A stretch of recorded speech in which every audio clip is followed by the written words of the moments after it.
started? Yeah. Let's do it. All right. If you're watching the replay, welcome. This is our first live Q&A. Hopefully some people will join us here soon, but we've got a laundry list of questions that we'll go through. So yeah, if you're watching the replay, hopefully you'll take away some good stuff from this. You want to just go down the list, Manny? Got cultivating we took some questions from Instagram and from Reddit. And then we have some questions that we'll cover or that we kind of came up with as well, or some topics that we want to talk about. But one of the first questions is how to cultivate an elite mindset for a team and build buy-in. Manny, I'll let you take this first. Yeah. So the words elite mindset are very subjective. So first, I want to define that term or what that would mean to me. For me, an elite mindset is a mindset that is durable and one that cultivates as much improvement as possible. So when I think about those things, I think about a mindset that is more process oriented. So focusing more on, the journey, not the destination. And that can be applicable to athletes at any level, which is why I say it's a durable mindset. So thinking more about how you get somewhere, and like breaking down your process into smaller, more manageable goals, rather than just saying, okay, I want to go and win nationals this year. One of my teammates, Trent Dillon, he has a saying, it goes something like, overanalyzing your successes and underanalyzing your failures. How I think that applies to what I'm saying is that when you have a process-oriented mindset, you want to do, obviously the point is to analyze the process. And when, you're out of practice and someone makes a mistake, it's easy to get hung up on that and think about it a lot and fixate on that. When sometimes if you have a process-oriented mindset, you need to be okay with mistakes. At the same time, if things are going well, that is still an opportunity for growth in your mindset. So like Trent says, overanalyzing your successes can be really valuable, because if you want to replicate that success, you need to ask yourself questions like, why are we having success in this moment? So I guess those are the main things I would say for part one of that question, how to cultivate an elite mindset for yourself and your team. Focus on breaking down your goals into smaller goals and asking yourself how you can achieve those goals. Do you want to mention anything before I talk about increasing buy-in? Yeah, I'll say from a Frisbee standpoint, I don't have too much, but I worked with the University of Texas, so their men's and women's basketball team this past season in strength and conditioning, and the women made it to the Final Four, and you can't win like that if you don't have an elite mindset. So I think, like, as cliche as it is, like, you have to make, you have to like set up scenarios where things are hard, and like mental toughness and like all that stuff like has to be the standard pretty much. And so if you can teach people what it's like to get past hard or just like be okay with being uncomfortable, then like toughness starts to build, right? And then that elite mindset starts to kind of take over. I think what happens a lot of times is like in practice and training and Frisbee, right? We live here. And then a game happens here. And it's like, it's very unrealistic to think that we can practice here and then all of a sudden tournament time or when, game time, like we're able to rise here. Like practice has to be here, training has to be here, like everything has to be here, because realistically what's going to happen is in a game or whatever, we're going to end up like coming down to here. Right. And so I think if you can get really good at being uncomfortable, then I think that elite mindset starts to kind of come in. Manny, like the thing that we talked about that one time was like, and what I really liked that the Texas women's team did was in the summer, they did like 6 a.m. conditioning, right? And there's no like science behind like 6 a.m. conditioning being optimal or whatever, but it's just the idea of like in the off season, are you able to get up at 6 a.m. and do something that absolutely sucks, right? Like that's a very tough person. They would do like conditioning stuff, right? Obviously, they have to like run down, touch the line, come back. And a lot of times the strength coach would just call them out, be like, you didn't touch the line, even though somebody very clearly touched the line. Right? And obviously, everybody's going to freak out. Like, what do you mean, coach? Like, I touched the line, I touched the line. But it's like, all right, in a game, all right, basketball game, right? If we get a bad foul call in the fourth quarter, are you going to freak out and the game's over now? Or are you going to be able to roll with the punches, take a bad call, and keep going, right? And that's the idea. Like, strength coach was always trying to get under the player's skin at 6 a.m. when they're tired from conditioning, and can they still stay composed? Can they still be a team and complete the task, right? And that really built toughness. And I think Frisbee, you can kind of do the same thing if you wanted to, right? Like with that same idea, while you're doing conditioning, call somebody out, and like, tell them they didn't touch the line or they didn't complete a rep, make them start over, make them do something really hard, and see who starts to fold. See if the captains can actually step up and be leaders. Manny, I feel like when we talked about this, you had some other examples. Did you have something? Yeah, so something I've done on some teams in the past is we've done these scrimmages. We call them coaches scrimmages, and the coach will have a whistle, or you don't have to have a whistle. You can just use your voice, and they'll just call out random turnovers during the point. And so that creates, it's a way of manufacturing a lot of adversity during the scrimmage. And typically, I think players who were better at managing their emotions in those scrimmages were also better at managing their emotions in games and performed better in higher pressure situations. Another way that we've manufactured pressure sometimes on teams that I've been on is a game called Pressure Cooker, where this is like a great game to play at the end of your season, where you have very clearly defined lines. So you'll have the O line, maybe like 9 or 10 people typically, and you'll have the D line, like the rest of the team. And then the idea is that the O line starts, let me think, how does this go? The O line will start like down like 5 points or something.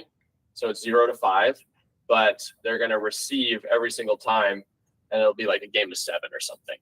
So,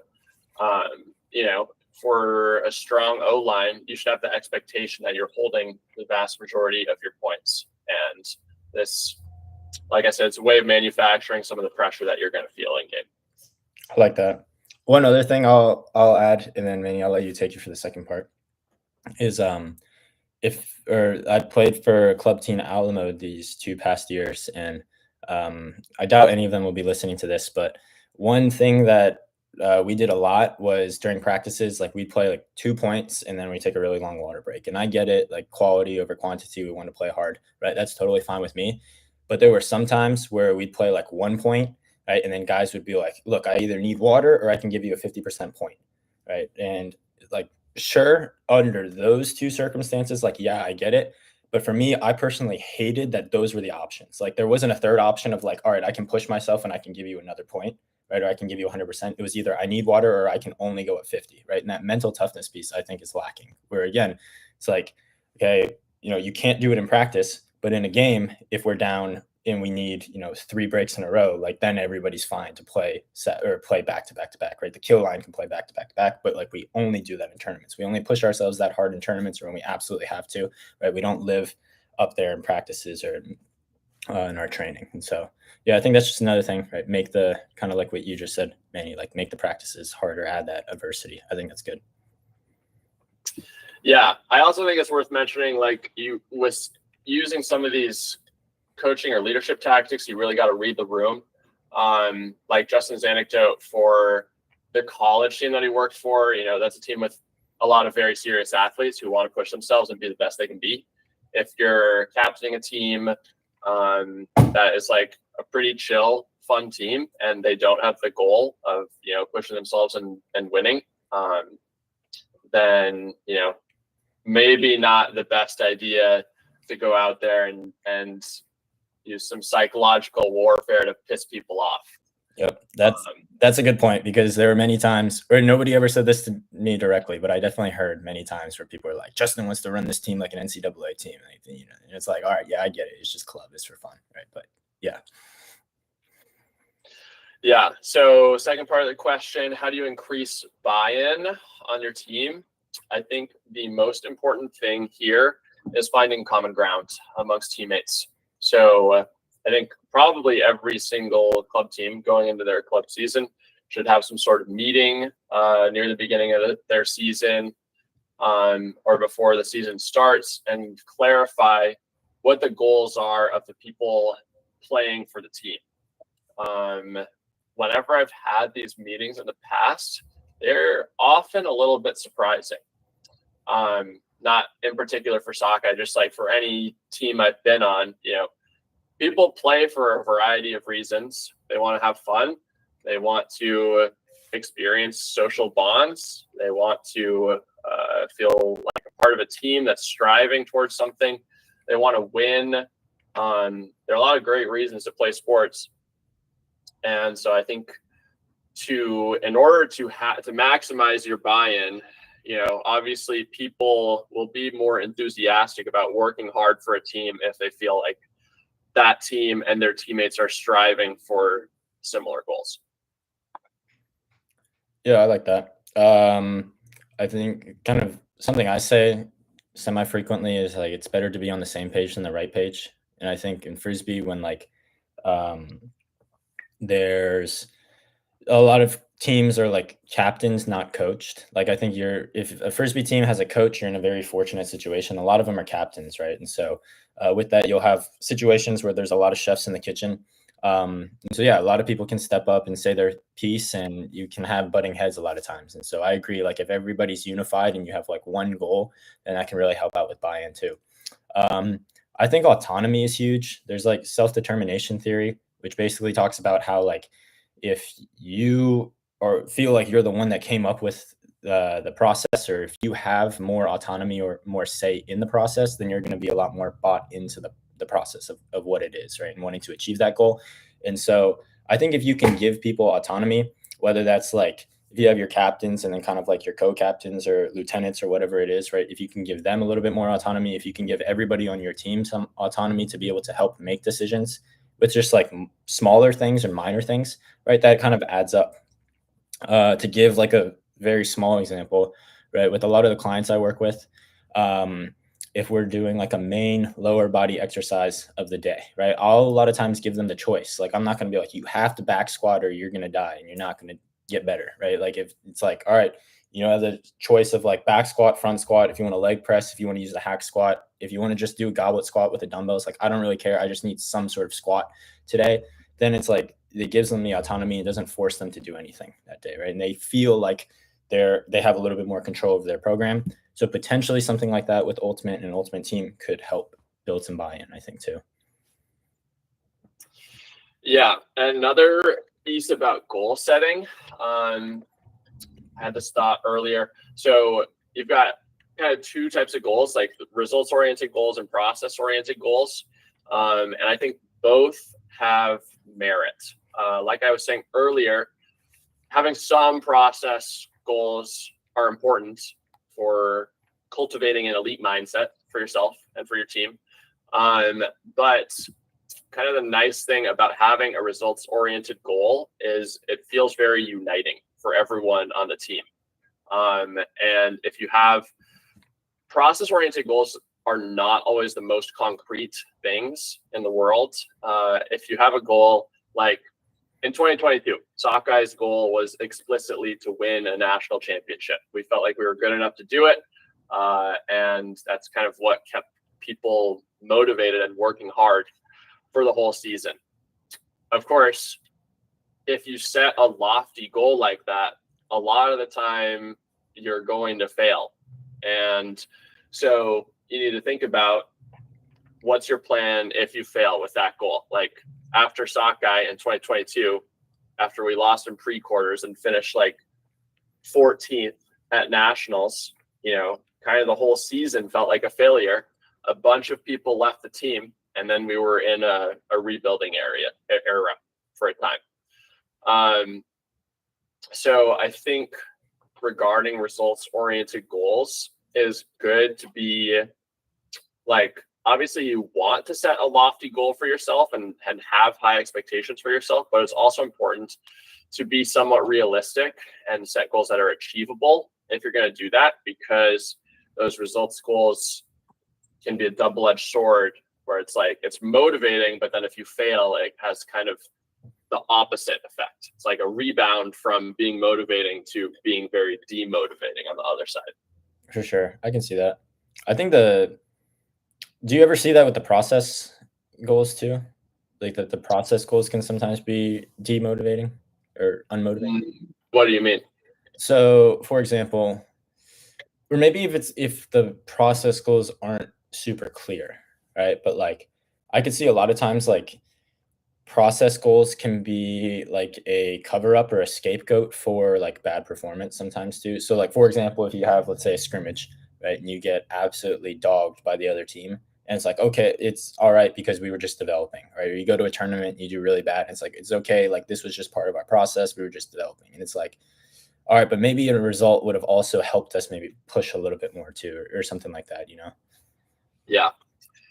I think the process goals, they don't need to be extremely defined, but there needs to be something tangible there. So if you go to a tournament and you say you're developing, what are you developing? Are you developing are you working on your help defense? If you want to develop some new strategies, then you probably will have to practice and you're going to be bad at them for a while. And so as you're developing, like you have to be willing to fail, but stay cognizant of like, okay, are we actually improving on the things that we want to improve? And is this benefiting us in the long term? Yeah. Like the failure is just exposing what the weaknesses are in whatever the process is, and you can go back to the drawing board and improve those things pretty much. Yeah, I like that. I have something to add. I think also with building buy-in, and this also kind of goes with the mindset, but not just on an individual level, but like on a team level too, is like I think you have to have a standard, right? And this is something if I go back to the Texas women's team, like they had a standard of like how everything was done. And if you didn't follow that standard, it's like either you're going to get punished or the team's going to get punished and you're going to watch, which the latter is a lot worse, honestly. And so I think, and it often takes somebody being like kind of a douchebag, right? And somebody being the bad guy. And usually that's the coach, right? For the first couple of times of like being able to hold people to a standard, being able to keep people accountable. And that way, like everybody's in line and those kind of like smaller things start to get taken care of a little bit more. So for example, it's like as simple as everybody's got to be on time, right? Everybody's got to be doing the warm up together. Like when we're doing four line, like if you warm up with four line or whatever, it's like the people aren't like, or if you want to goof off or whatever, that's fine. But like, everybody's doing it like to the highest like intensity or whatever the intensity that's like set out to be, like everybody's following that standard. And I think those things make it so that it's like a cohesive unit. Like everybody feels like, kind of like you said earlier, like everybody feels like their efforts are being put in the right place because we're all working towards the same goal. And it's not like the best player can go do whatever he wants or she wants, right? And everybody else has to work, right? But that person still gets to play and still gets to be the O-line center handler or whatever it is, right? Like you got to have a standard. Somebody's got to hold that standard. It could be the captains, it could be the coaches, but like somebody's got to hold that standard so that like more of the effort can be put towards improving rather than just like punishing and holding people accountable. Right?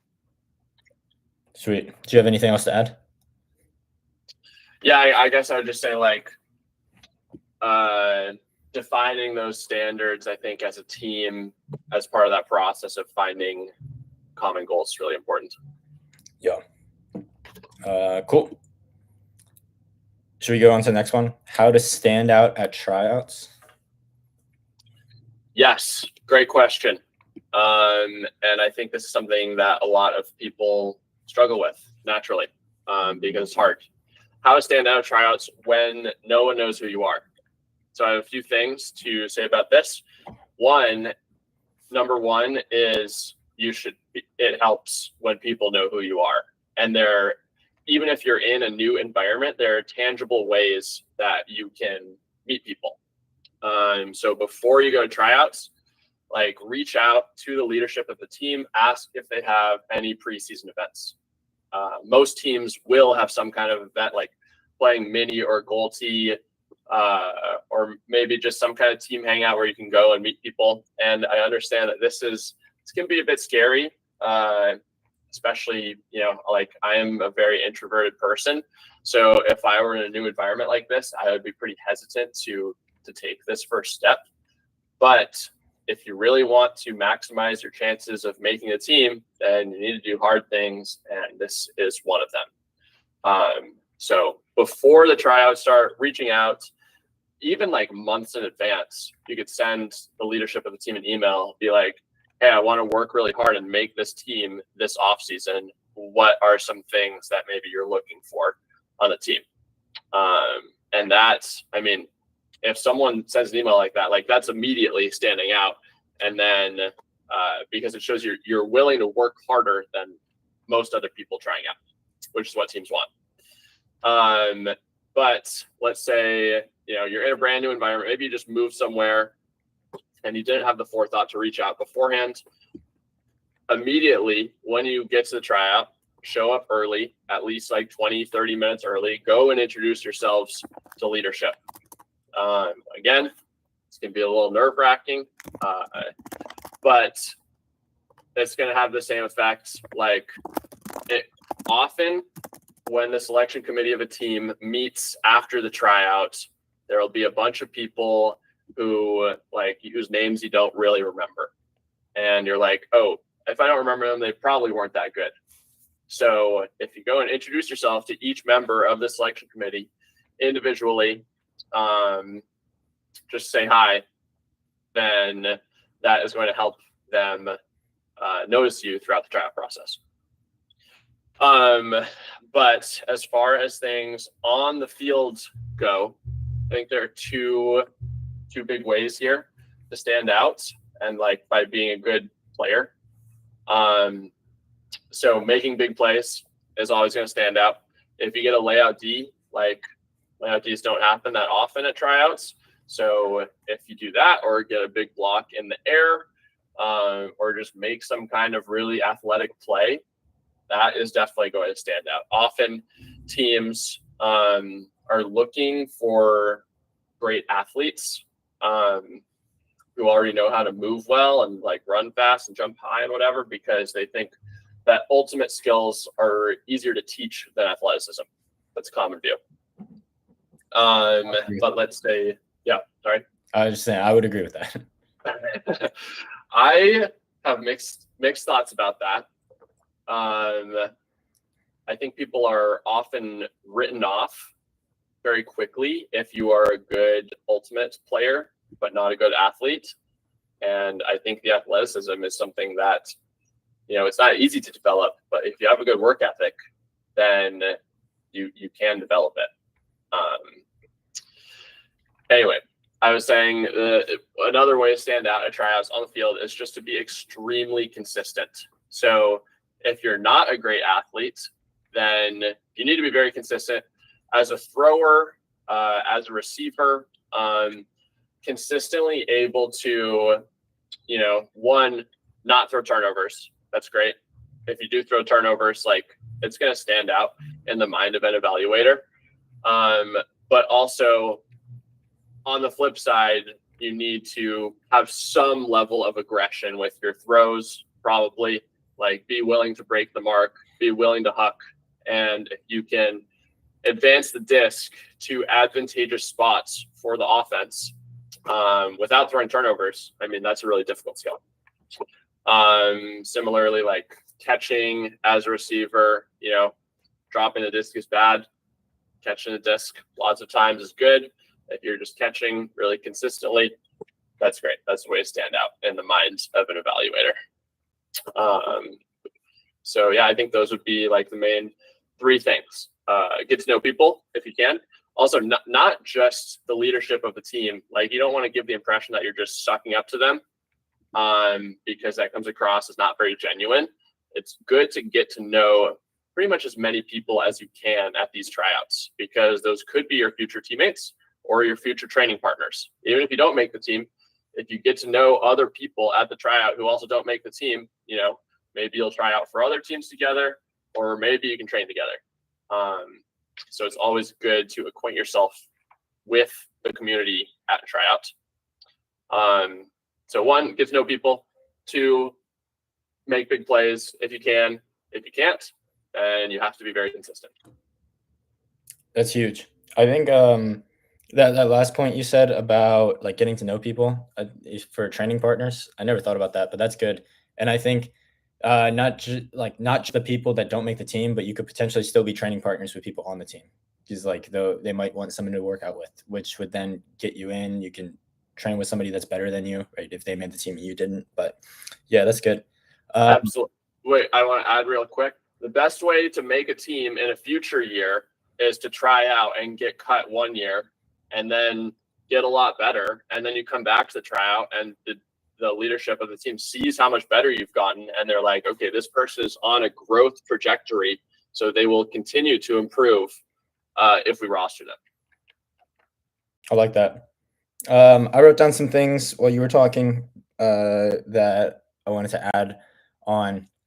Going off of like what you said about asking if there's any like preseason stuff going on, right? First impressions are super, super important.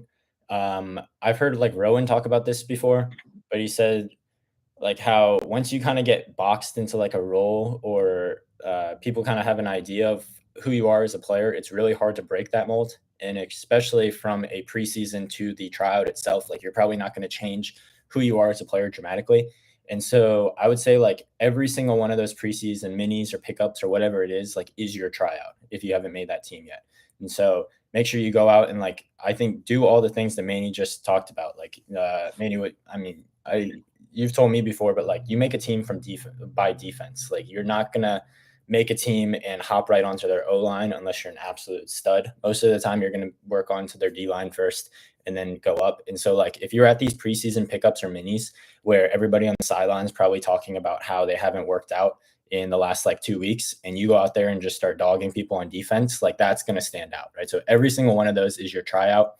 I also think like when you're talking to those captains and you're asking them like what you need to do to improve or like what they're looking for, whatever it is, like you can kind of frame it in the way of like, what does it take to be successful on your team? Right. And I think the biggest thing is like whatever they say, you have to show that in some capacity. Right. So like an example that makes literally no sense, but like if one of the captains is like the best players have banana peels, like at practice, you better have a banana peel. Right. Like that's an extreme example that makes no sense, but just to illustrate it, like whatever it is that they want, like you better show that, because if they directly gave you the answers to the test and then you fail the test, like you're gonna look even worse, right? So I would say make sure you're really like focusing on that.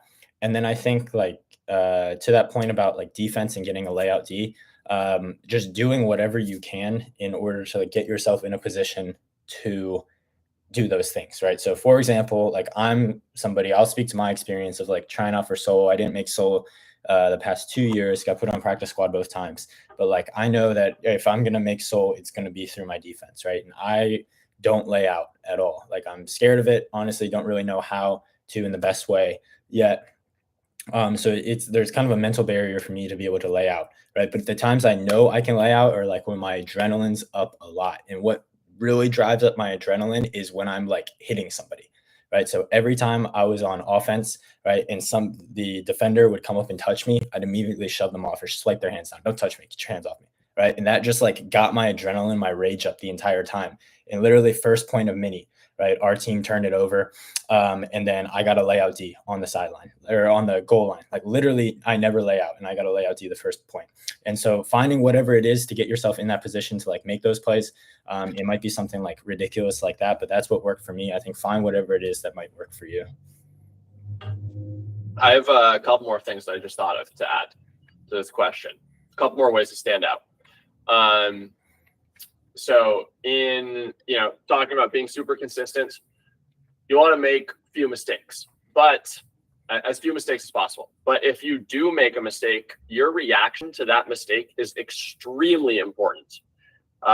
Your body language, if you throw a turnover and you're like slumping your head down, you're putting your hands out like this, like it looks like you're blaming your teammates or whatever, that is a great way to turn a small mistake into a huge mistake. And if people see you display negative body language after a turnover or any other kind of error, that is going to stand out in their mind way more than the actual error itself. because everyone makes mistakes on the field. It's a lot more important to respond. Like the response to that mistake is a lot more important.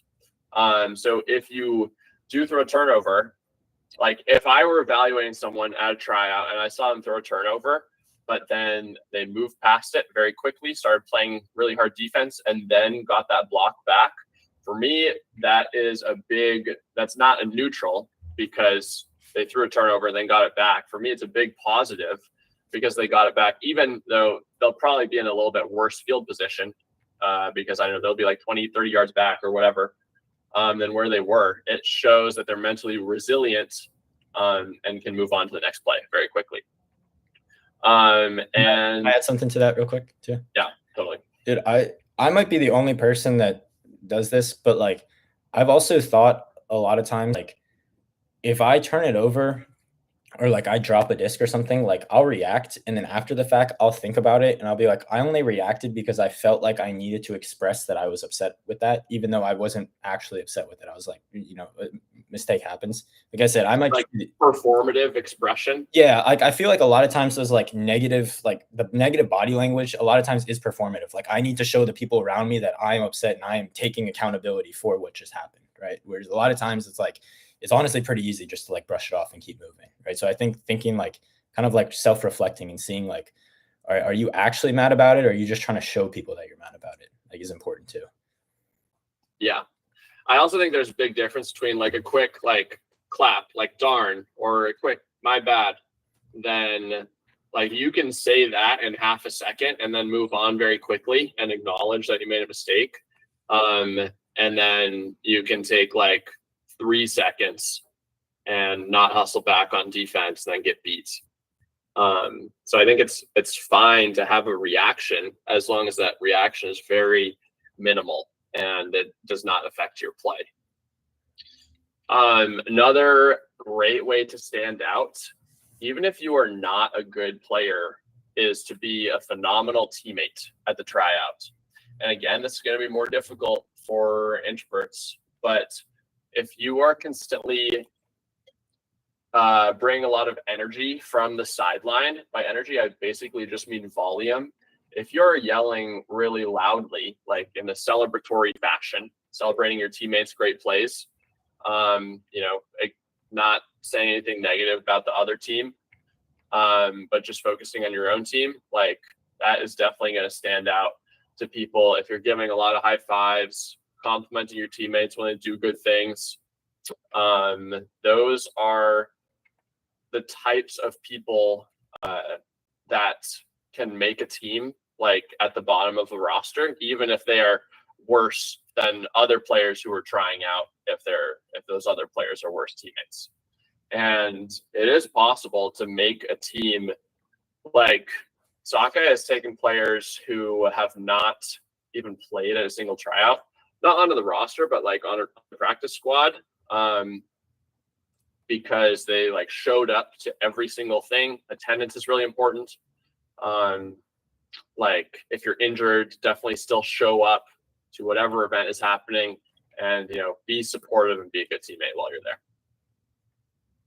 Yeah, I don't really have anything else to add. I'm probably the worst person to talk about being a loud presence on the sideline.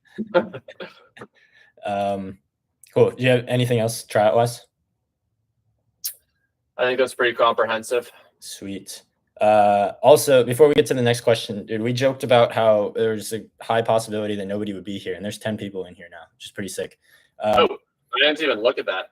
Yeah. No one's chatting though. Yeah, no one's chatting. Let's get some messages. Oh, someone just left. Oh, sick.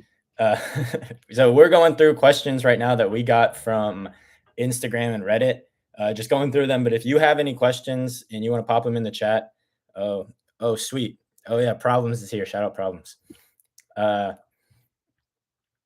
You see that, Manny? Can you see it on your end? Yeah, I see it. Oh, sick. Okay. Yeah, so if you have any questions and you want to pop them in here, those will take priority so we can start talking about those. If not, we've got a list of questions that we'll kind of keep going through. Let's move on to the next one. Overcoming the mental barrier to injury. I can't read right now. Mentally overcoming barrier to injury after recovery. So, there we go. Manny, what you got? Oh, I mean, you're the expert here, but I've been injured many times throughout my ultimate career, and the longest I've spent like recovering from a serious injury is probably like 4 or 5 months. So I've never torn my ACL or had any extreme injuries, but I have had a lot of those injuries that are kind of in the moderate range, and definitely take some time to recover. And if they're long term, the mental aspect can be very difficult towards coming back. So I would say things that have been successful for me in the past are really like, I guess when I'm rehabbing an injury, I try to do as much as possible while avoiding sharp pain, basically. So if I'm dealing with an ankle injury, like I will do, like how you rehab an injury is you have to rebuild strength in that area. Is that right, Justin? That is correct. Yeah, that's correct. So if I'm rehabbing an ankle injury, which I did over the summer, I was doing a lot of single leg balances and I don't know, lateral lunges, that type of stuff. And then just really kind of slowly but steadily feeling healthier throughout the day and ramping up your activity levels slowly, I think is the way to go. Just make sure that, what you don't want to do is get injured, lie on the couch all day, not do anything. After a month, start playing Frisbee again. That is a great way to re-injure that injury or injure something else in your body. So if you want to be consistent and slowly return to play.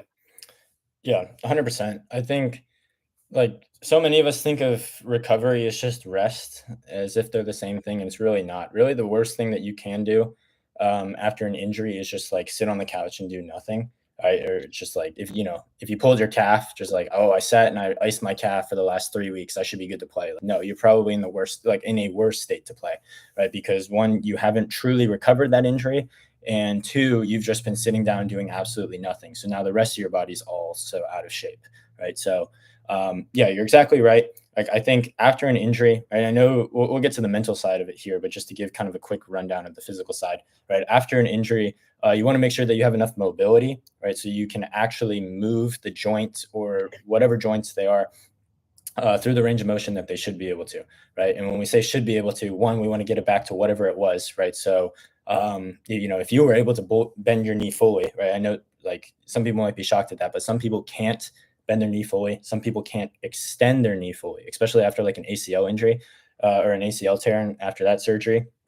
Right, a lot of people can't fully extend their knee. So you want to make sure you can get that mobility back. One, right? If you have like a rolled ankle or something, you want to make sure that it like this as the swelling goes down, like you can actually move your ankle freely. And then two, like you were saying, like making sure you have strength back in it too. And the strength can be just starting off with like body weight type stuff, the stability stuff, but then slowly starting to add more load to it. And the strengthening stuff is often usually the easiest, or not easiest in terms of like actually doing it because it is hard in the moment, right? But easiest is in like it's pretty standard. Like you just have to keep adding sets, keep adding reps, right? Keeps adding weight, and it slowly goes up. Right. The part that people miss is the speed element of it, because what ultimate is and what sport is and any sort of athletic movement is it's often with no weight and it just happens very, very fast. So once you've gotten that strength back, and this can also happen kind of at the same time, but once you've got that strength back, then you've got to get that joint in your body moving fast again, because the forces, the way our body reacts, the way our body contracts and all that stuff, right, happens in a completely different way when we're doing something fast versus when we're doing something slow. And so this can be starting off with like just a little bit. This is my rule of thumb for pretty much anything, right? And especially with this is start with a little, see how your body feels, and then slowly add more. And like Manny said, pain is going to be your greatest indicator. Like I can't tell you, like Manny, you can tell me all of the details of your ankle injury, right? But I won't know how you feel better than you know, right? I can't like get inside your brain and feel that stuff. So your like judgment of if something was painful or something wasn't painful, if something didn't feel right, is all going to come down to you. So there's no like gold standard of like, this is what the progress is supposed to look like. And you should do this, like use pain as your guide, right? If something hurts, right, back it back down, do a little bit less, right? So a lot of times with lower body injuries, because that's probably what we're dealing with most here, I like to start with like very just small like ankle hops, right? Maybe we get more into some like some bigger hops, some wider hops, right? If we're getting some bigger jumps, right? Some cuts, and then we're adding a little bit more speed into the cut, all that stuff. And I think if you can get really good at your rehab, and you get to a point where like when you're doing everything by yourself in a controlled environment, everything there starts to feel good, right? Then that confidence can start to come back, right? If you can you can sprint 10 yards up to a cone, stop really hard, right? And you're coming back from an ACL injury, right? Then that's building that confidence to be able to decelerate and change direction really hard or whatever it is, right? So that's kind of the first base, is making sure that everything in your rehab feels really, really solid. And if you're doing everything in a closed environment, everything feels great. From there, adding the reaction component back in, because it's one thing when you're doing it in a closed environment where your brain is telling your muscles, hey, this is what's about to happen, this is what we're going to do, and then your body executes it, versus, right, if we're doing like a mirror change of direction drill, right, and I'm like trying to mirror you, Manny, and you're making a move and suddenly I have to react to that, right? I'm not thinking about like, oh, hey, plant right foot here, hey, left foot takes step out this way, or whatever it is, right? I'm just looking at you and thinking, oh crap, he's going left, oh, he's going right, right? So slowly adding some reactionary stuff can be good before you get back onto the field, right? Because again, a lot of people just do all that strengthening stuff and they'll go play again, right? And now they're doing that reaction stuff at full speed on a full field where there's a lot more speed and forces going into it, right? So start off with something really, really small. It could be something as simple as like those football drills you've probably seen, right? Where you're like kind of stutter stepping, and then suddenly coach points one way or the other, and boom, you're sprinting out that way, right? And you can do those mirror change the direction drills, where maybe you're with a partner, right? And just mirroring each other. One person's on offense, one person's on defense, right? You're just trying to stay in front of them, right? Doing some more of that can be great. And then contact is the last one. That's kind of the last barrier that people will be afraid of, is like actually being afraid of like either hitting somebody, right? It can be like if you're going for an upline cut, right? And you're afraid of how close that person or how close like your defender would get to you to try to like stop that cut, right? Or if you and a defender are going up for a sky ball and you're afraid of like contacting each other in the air, right? Whatever it is, contact and how close you are to other people, right, can be a mental barrier. And so it could be something as simple as like in training or by yourself, right? I'm standing on like one leg, I'm bouncing on one leg, and then Manny, you come and push me, right? And I have to be able to like hop out to the side and like regain my balance after that contact, right? It could be I'm on a box and I'm going to jump off the box and land, but while I'm in the air, you're going to push me. So now I'm going to land a little bit off to the side, right? Whatever it is, right? If we can start with a little bit of contact and then slowly build up, right? Now we've kind of hit all these variables in a closed environment and we can reintroduce them back into the game. So that's the speed of things, right? That's making sure we have things where we're reacting and we're not just doing everything in like a closed sense, and then adding contact and proximity back in. And then from there, right, I wouldn't just jump straight back to 7v7, right? You could start with mini, you could start with just 1v1 break mark, right? Whatever it is, and then slowly build your way back up to sevens. Do you have anything else on that, Manny? Sounds very thorough. Sweet. Cool. I think, yeah, I guess we can go to the next one, to positioning / game awareness, where to cut as the second cutter when the first cutter receives the disc. Okay. Regarding positioning game awareness, not sure if there's a question there, but I do think the question that was posed is a very good question. So let's say one cutter catches the Frisbee. How do you make a continuation cut? And I think the number one answer here is that you should be attacking the deep space really aggressively. And by aggressively, I basically just mean running really hard. If you want to get open in ultimate, part of that is running really hard. So making a strong vertical deep cut. By vertical, I mean parallel with the sideline. A lot of people, when they cut deep in ultimate, will cut diagonally. Think about cutting at an angle towards the sideline or maybe towards the front cone of the end zone. The problem with doing that is it closes off the amount of space that the thrower has to lead you into. So if you make a strong vertical deep cut, that is going to be the best continuation cut. or the best way to start a continuation cut. From there, you have options. If that deep cut is not thrown to, if you get a pump fake, you can also come back under. If you made a hard deep cut, then you're probably going to get a huge under. Or if you make that vertical deep cut, maybe you draw some deep help. And then if there are two defenders on you, that will open up something else for a teammate to come under and get the disc. So, yeah, attack deep space. A lot of teams will also. I'm mostly talking about like if a cutter catches the disc, how should the next cutter cut? If a handler catches the disc, it's going to depend on the field positioning. But if that handler is catching a yardage gaining pass, often the answer is the same. Just make a strong deep move.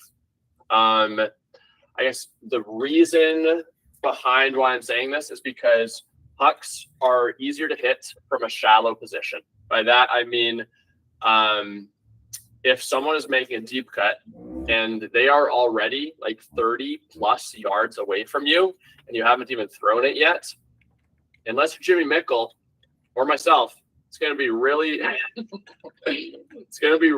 hard to hit them in stride. No, I have thrown so many turnovers like this because I see a cutter that's deep and then I'm like, I can throw this. I know I can.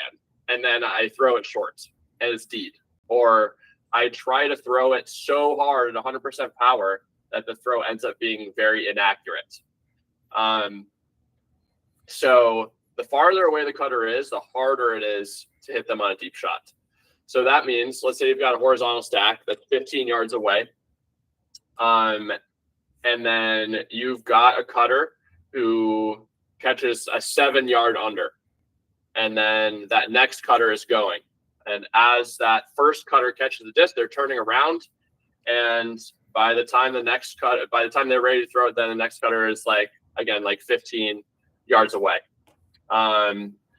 Then it is much easier to throw that deep pass because they started from a shallower position versus if you are a handler with a disc, you see 4 cutters downfield.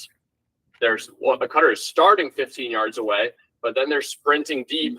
Then you might not even realize that they're open or see them until they're 25 yards away.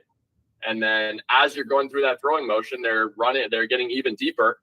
That throw is going to be lower percentage because you have to throw it farther. So that is why a lot of teams have this strategy where the handlers aren't necessarily the ones throwing a lot of pucks.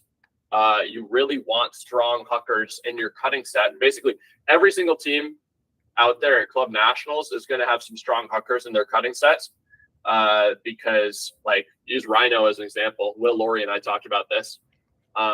You want to throw that first under, and then that opens up the deep space a lot more than if you've got 4-on-4 downfield, more defenders, and you're trying to throw it from a standstill as a handler. Yeah, I don't really have anything to add to this. I'll just say watch Cam's cutting guide if you want something from my end, because I think he broke this down a couple times. And he did people seem to really like that. The reactions to that have been overwhelmingly positive. So check that out too. After this, please don't leave. Do you have anything else you wanted to add about this? Maybe just like if you have more horizontal space to work with, you can play around with going deep, and like you can add more angles to your cutting. But if you don't have a lot of horizontal space and you're like kind of near the disc, like just running straight deep is a strong option almost always. Sweet. I guess, those are all the questions? There was one more. How to get better at reading a disc. Oh yeah. I didn't write that one down. Well, how do you get better at reading a disc? You probably practice reading a disc. So my suggestions for this would be you can either throw a disc to yourself, throw it really high in the air, and practice running to the spot where you think it's going to come down, or If you're just practicing throwing with a friend, you can make some deep cuts for them, and then they'll throw a huck to you, and then you practice high pointing that huck. And when you're making those deep cuts, if you're running sprints at 100%, you probably won't get that many reps practicing to read the disc. You'll get some valuable sprinting reps. But if the number one skill that you want to work on is reading the disc, then you should probably be running those deep cuts at like 50 to 70%. And then your friend throws out the disc, and then you try and catch it at the highest point possible. And then you can get more reps because you're not as tired from running sprints. Yep.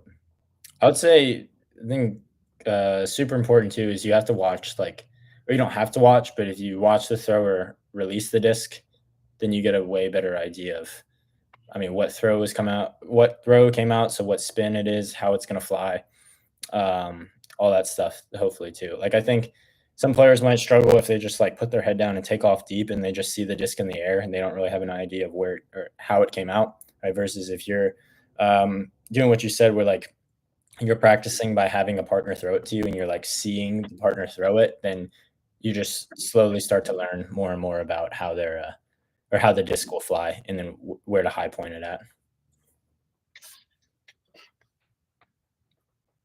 Cool. Anything else on that, Manny? Nope.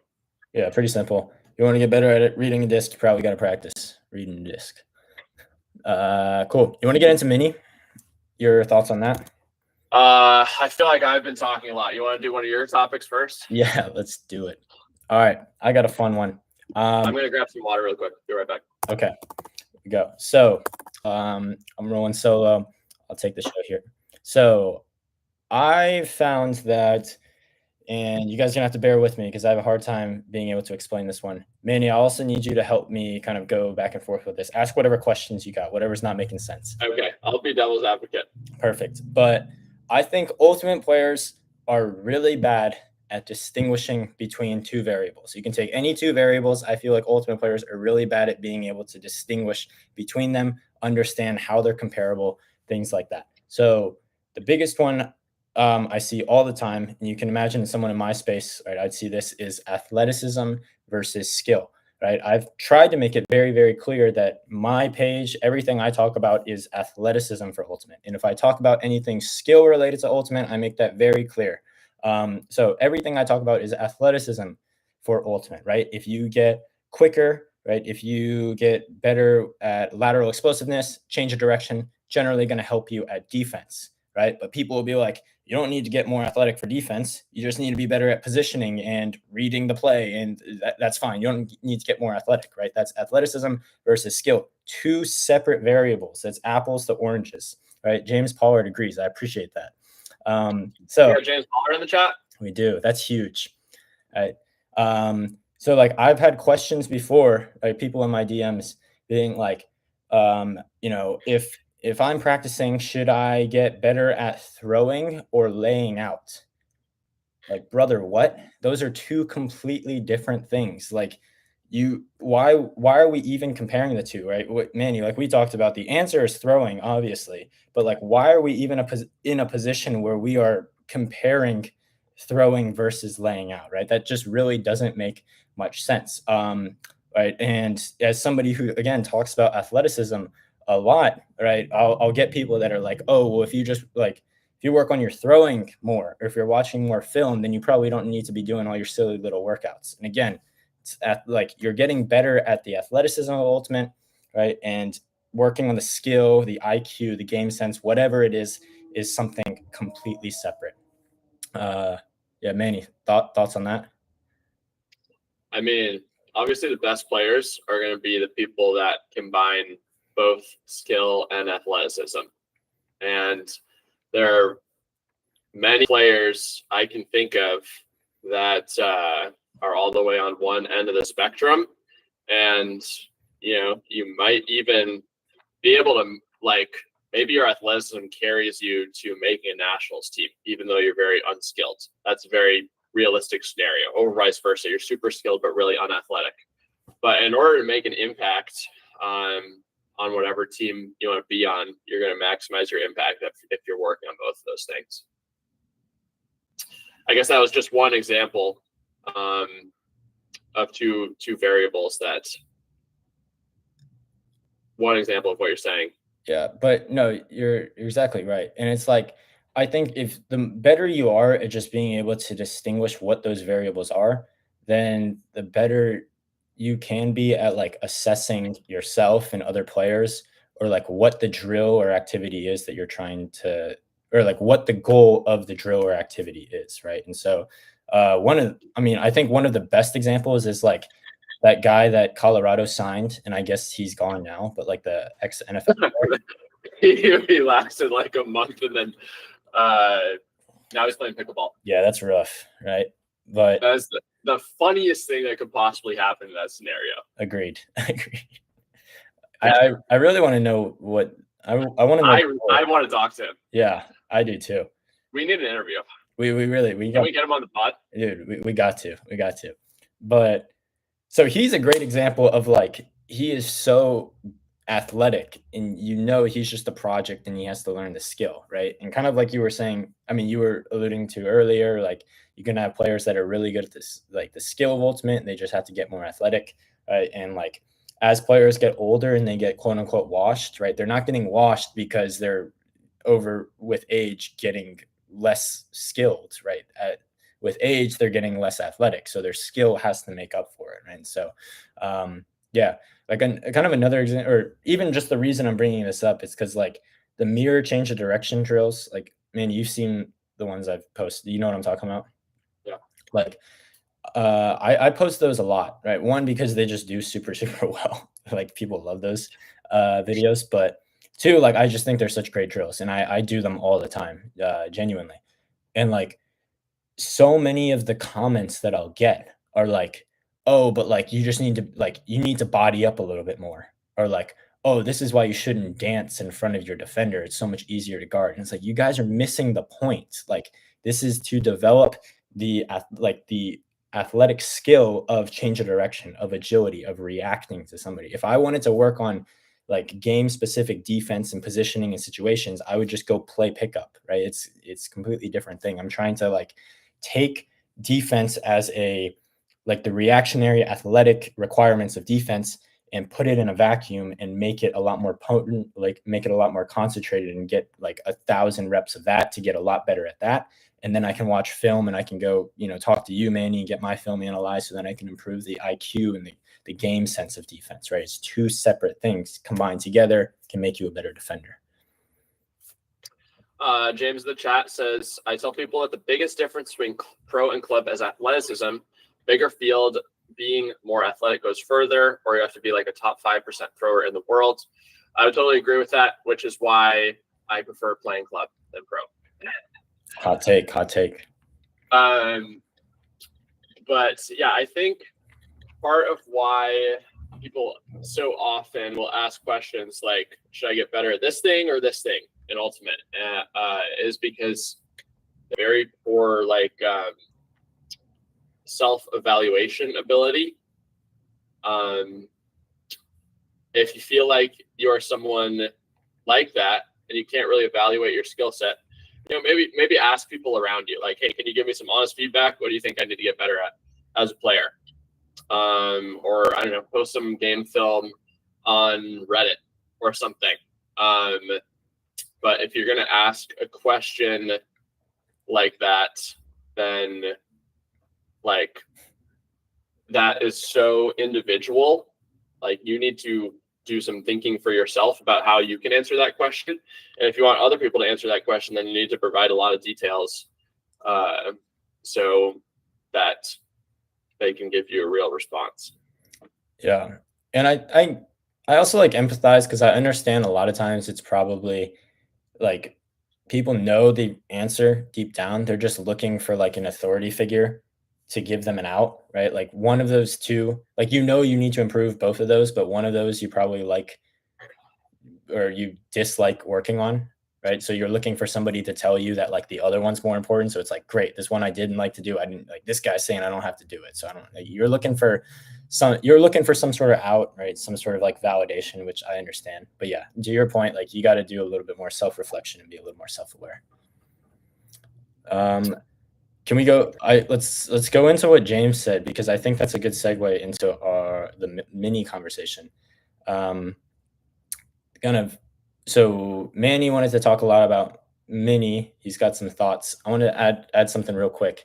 Is like James is saying, a bigger field, being athletic goes farther, which I agree with, right? And um, not just with frisbee, but like I have some data from basketball that I've been talking to a coworker about, right? But we see a lot of times that the bigger the field, right, the more like a player has to work. So at like the college basketball level, they use these like GPS trackers a lot of times to measure workload, right? And it's a huge, like very complicated algorithm, but it takes into account like change of direction, acceleration, decelerations, all these things to give you a thing called player load, right? And it just tells you how much you worked, right? And the bigger, right? So if we're doing like full court basketball, right? Player load is always going to be higher than if we're doing half court, right? And I think it's kind of the same idea with frisbee, right? And people intuitively understand this. Like a bigger field is generally going to lead to more workload because you are sprinting around more, right? You're having to run more. So being athletic is going to carry over more, right? If we go into like clubs sevens, right, that's just a little bit of a smaller field, right? So being athletic still helps, but it's not as much as like a UFA field. Me personally, like when I went last season to like the Dallas Legion tryouts, and that was the first time I ever played on a UFA field, and I was like, oh, this is different, right? Like, oh, I can get open at will here. Part of it was because I was playing against Dallas Legion tryout players, but the other part, the other part of it, other part of it was like, was the sole practice player. yeah, I don't know why I'm talking, but the other part of it was that like the field was massive, so I was like, I have so much more room to like set up my cuts, and I feel like as somebody who relies a little bit more on like my athleticism than my skill because I'm not a very skilled player, right? I felt a lot more comfortable. So if we take club, right, we shrink that field size down a little bit. Right now, skill starts to take a little bit more of a priority because we're getting less workload, and mini especially then, right? Like skill is going to be super amplified because you can't just be like an athletic god and take over a mini, right? You have to be a lot smarter. So yeah. Also, like players. So I guess my point with this is saying that like if you're trying to structure like a practice and you want to see how tired people are going to be from like different drills, you can take into account the field size and you can take into account the players, right? So what we found in the basketball data, and again, a lot of this is probably intuitive to people, is bigger court led to more workload. Less players led to more workload, right? 4-on-4 full court was a lot more workload than 5-on-5 full court because, right, with 4-on-4, you have more space. So you have more space to run and cut into, right? So you're picking up a little bit more speed. Workload's going to be a little bit higher, right? We can see this with frisbee as well. If you played 3v3 full field frisbee, you would be dead, right? But if we did 3v3 mini on a very, very small field, right, you would be fine because there's less room to move into, right? Fives on a full field is a lot more tiring than sevens on a full field. Like you get the idea. So if you want to structure a practice, right, and get an idea of how people are going to feel, right, you can, and if you want things to be more tiring or if you want things to be less tiring, right, you can manipulate the field size and the players to help accomplish that.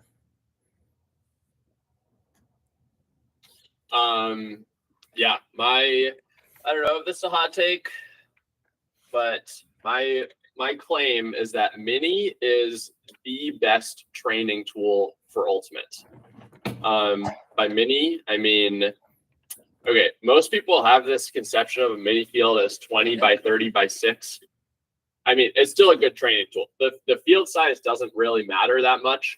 As long as you're playing 3-on-3, 4-on-4, make it take it, and getting a lot of reps. Personally, I prefer a smaller field, probably about 3-yard end zones, maybe like 10 yards wide and about like 15 to 18 yards deep. But you're working on so many things in mini all at the same time in a way that is really fun and competitive. So some of the things you're working on, skills. The most important things in ultimate are throwing and catching. If you can't do those things, you can't really play frisbee. I mean, even if you're a great defender, if you suck at throwing and catching, then it's like, how can you go out on the field if you're that big of an offensive liability? And so when you think about getting better at throwing and catching, you want to maximize the number of throws and catches that you make, right? But, you could say, okay, I'm going to maximize that by throwing 500 2-yard passes with my friend as quickly as possible. And that is one way that you can get better at throwing and catching. But if you're throwing 2-yard passes, that's probably not very useful for the types of throwing you're going to do in game. So, maybe you're going to go out there and throw hundreds of 15-yard passes. And, you're throwing a variety of like high releases, low releases. You're stepping out pretty far. You're switching up your pivots. And that's great. That's a great part of getting better at throwing. And catching too. If you're just taking a step forward and attacking the disc with one or two hands, it's a good way to get better at catching.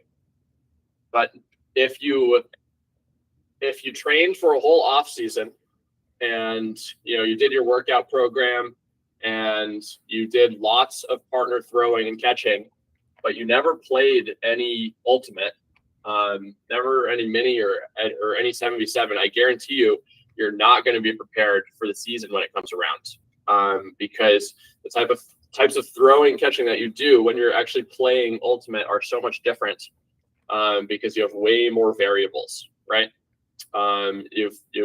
There's pressure. So I think throwing and catching is so valuable when you're playing mini, because part of being a good thrower, actually probably the most important part, is not the physical aspects, but your processing speed as a thrower. By processing speed, I mean ability to see the field and make decisions fast. So again, if you want to improve your processing speed, you want to get a lot of reps at making decisions in game. So when you're playing mini, if you play a series of 3-on-3, my friends and I in Seattle, we play best of 37s. So each game is to 3, and we'll play the first team to win 19 games wins the series. Takes about an hour, 15 minutes or so. No subs. And you're getting so many reps in this time period, and reps from like every single position that you can think of. And you're getting all these reps when you're tired. So you have to mentally push through. Like, that's such a valuable aspect of it. And even though, if you're playing on a small field like us, your throwing will be a bit different than it would be in 7v7. And you're not going to be throwing hucks out there. But the majority of passes that you throw in Ultimate are not going to be hucks. They're going to be shorter passes, probably in the 5 to 20 yard range. So if you're getting really good at seeing windows, evaluating windows, determining if someone is open or not open, and then being able to throw a disc quickly and release it quickly, those are some of the most valuable skills in Ultimate that you can work on. And plus, catching wise, it's so good for working on catching, because you're catching with defensive pressure. You don't know where the disc is going to go. If you think about doing a plyo workout, you go and you do some jumps, do some bounds, all sorts of stuff. When you play mini, you're doing all that organically during the series. So think of how many jumps you get when you're playing mini. Think of how many reactive change of direction you get. It's so many. And like I said, there's a huge endurance component too. I like playing with no subs because it forces you to push through. And it's so hard mentally when you've been playing for I look at my heart rate data when I'm playing mini, and it's I'm in my peak zone for the majority of the time. There might be a couple minutes if we take a halftime where my heart rate will come down to in the low hundreds, but most of the time I'm 150 plus for basically 75, 90 minutes straight, which is great conditioning. And it's way more fun than going out there and running a Field of Dreams or whatever. Which brings me to my next point. It's just training is best when it's fun, because it makes you want to do it more. So if I go and play a series of mini and it's super fun, and I want to play more mini, then I'm going to do that more consistently than if I have a conditioning workout that is running for some set period of time or distance and it sucks and I just want to get it over with. So that's pretty much all I have to say about mini, I think. Cool. I wrote down some things while you were talking that I'll address. Hopefully, it might spark some ideas for you. Along with the conditioning piece, so I agree. Like mini, and just playing in general is the best conditioning, right? And because another aspect of it is like when you're doing a conditioning workout, you can just turn your brain off, right, and just kind of get through it. But like you're saying, like when you're playing mini and your heart rate's way up, like you also have to be like cerebral. Like you have to have cognitive function going on to actually continue to make decisions. You can't just become a zombie and get through it, right? And so mini or playing for conditioning is also forcing you to still be like active and conscious through it. But something with that too is like people don't realize that the decision making process actually takes energy, right? And so if you're just going out on a run, like there's no decision making going into that. So that's not contributing to how tired you're getting, but actually having to make decisions. I forget what the actual percentage is. It's a small percentage, but it actually contributes to how many calories you're burning, how much energy is being like exerted, right? And so that's another aspect of mini or just playing is like you're actually burning more calories. You're getting a little better cardio because you're making those decisions, right? But Manny, what you described, I don't know if this was intentional or not, but I mean, a lot of it was like from the book that we both read, that How We Learn to Move. Learn to Move by Rob Gray. That's right. I'm recommending that to so many people now. That's great. Good. I have too. I've literally bought it for people. So yeah, if you haven't heard of it, How We Learn to Move, it's a great book. We should do a podcast on that. We really should. We got to plan that. But yeah, what he talks about is, right, there's like a decision making process to any skill, and that's exactly what mini is, right? Like you were talking about, if you just go out and you throw, that's one thing, but to actually have to like make a decision of like, here comes cutter, I have to throw it at this time, I have to throw it at this shape, I have to get it around this defender, like are all decisions that you constantly have to make. And that's exactly what we do in game. It's constantly like our actions are in reaction to the environment, right? Where our defenders are, where our cutters are, right? They aren't just like this stagnant thing that we can just make a throw, like how a lot of things are practiced, right? And mini also amplifies that decision-making process more than anything, right? With sevens, right, in club, you have 10 seconds to throw the disc. Well, mini, a lot of times you might do like what, stall 5, stall 7, right? So now you have to make that decision quicker.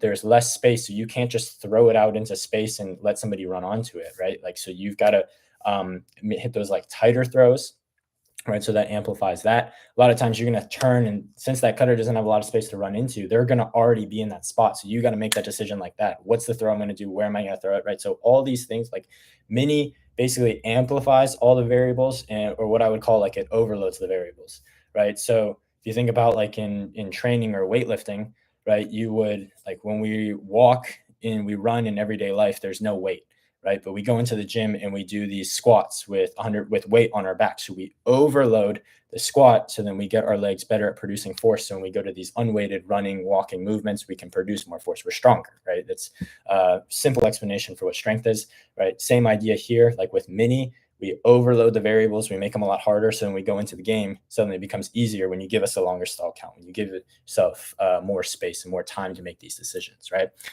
Back to what we were talking about earlier, right? There's an open skill versus a closed skill, right? So a closed skill, I might have these backwards. I'm pretty sure I have this right, but a closed skill is when there's no decision-making process with it, right? So like you were mentioning, if you and a friend are throwing like the disc back and forth, that is a closed skill, right? It is just the throwing action. You're not reacting. There's no defenders, no decision-making happening. An open skill is when you have to actually make a decision-making process, right? So another example is like the mirror change of direction, right? If I run up and I change direction at a cone and I come back, I know I'm going to change direction at that cone. I know when it's going to happen. That is a closed skill. Versus if I'm mirroring you, I don't know at what point I'm going to change direction. I have to react to you. That's an open skill, right? So mini or what sports are, right, 100% of the time are open skills, right? We are constantly in that reactionary component. So That's not to say that closed skills are bad. Like you have to work on closed skills, right? But open skills are what the game is. And so if you want to progress, a lot of times it's because you're doing more and more, or if you want to get better, or if you look at people that have gotten better like very rapidly, a lot of times it's because they did a lot of open skills in their training, right? Another reason for that is like skills and just actions in sport in general are like a reflex, right? Because you need to think about like if right if you have the disc, Manny, and you have to break a mark in mini to get it past, like to get it to a cutter who's like basically already there really quick, like you're not consciously thinking like, all right, foot go here, all right, or like elbow go here, anything. Like if you thought about all those things consciously, you'd be way too slow. The defender, you'd get stalled out already, right?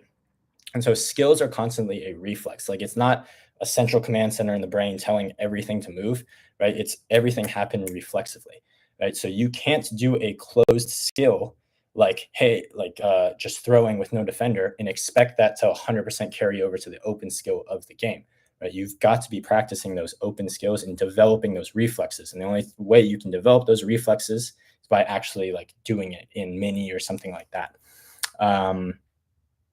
Yeah, that's pretty much all I got. Yeah, I want to cite an example from the book. I don't know very much about football, but I hope I have this correct. So Tim Tebow was a great quarterback in college football, right? Is that true? Yes, that's true. And he was a much worse quarterback in the NFL, right? Correct. And in the book, the author stated that there was some sort of analysis done on his throwing in the NFL, and his release time for the ball was longer, like significantly longer than other NFL quarterbacks, which was hypothesized to be the reason that he wasn't a very good quarterback in the NFL. That is extremely applicable for Ultimate. Some people have very slow releases, and you can often get away with that in a lot of circumstances when you're playing 7v7. Because when you're playing 7v7, you might not touch the disc very much. You can have an impact on the game and not touch the disc very much, but you won't get better as a thrower. Or maybe with the types of throws that you're throwing in game, like you can get away with having a slower release, maybe if you're just not trying to break the mark very much. But if you are playing mini and you're making decisions really quickly and you're throwing to someone, you have to throw to very tight windows because there's a smaller space available. Like no one's going to have time to get up to speed and then beat their defender by 3 yards. That forces you to throw the disc quicker. And so I think the things that mini forces you to do, such as that and other things, are super valuable for becoming a better Ultimate player in 7v7. Yeah, that's a great example from the book. I think like when you were talking about that, on the example I thought you were going to bring up is, you remember the one about the hammer? Yeah. So basically he talks about like how was it they what are those called, the blacksmiths, right? So you have like the best blacksmiths in the world, right? And it was theorized that like when you watch them hit the nail or whatever it is that they do, when they swing the hammer down, they hit the nail, right? That they were doing it the same exact way every single time. I think it's an anvil. Anvil. That's right. Not a big blacksmith guy. Not a nail.